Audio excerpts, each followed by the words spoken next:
Прихожане храма Александра Невского в Усть-Абакане сегодня отметили знаменательное событие. Колокола, которые в скором времени будут установлены на здании, осветил архиепископ. В самой церкви продолжаются ремонтные работы, однако верующим разрешили посмотреть на уникальный иконостас, которому нет аналогов в Сибири. С подробностями Мария Добрынина.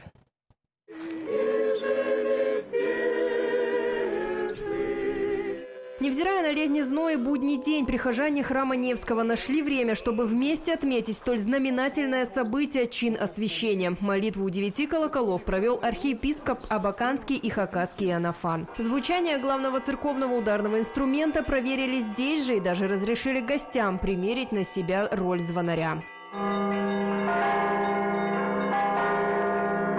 Это освящение вообще, это же очень большая благодать такая освещает. И храм освещают, и колокола, и нас освещают. Мы этот храм очень любим, потому что Александр Невский – это эмблема России.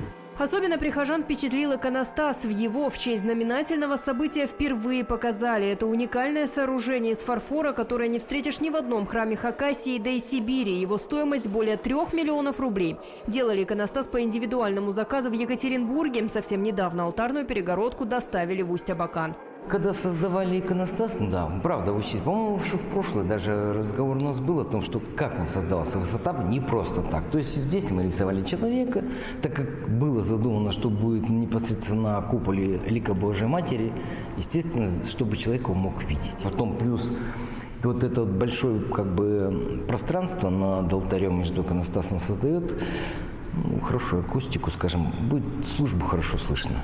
Сейчас строители ищут дизайнеров и иконописцев, которые смогут изготовить картины с ликом святых для необычного иконостаса. Они должны быть нестандартной формы, да и при установке есть свои нюансы. Все это долгая и кропотливая работа, но главное – дорогостоящая. А храм остро нуждается в финансировании. Деньги нужны для завершения отделочных, внутренних работ, а также на колокольню и кровлю.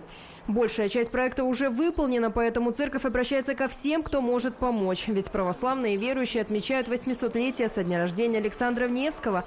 И открыть для прихожан храм в этом году было бы символично.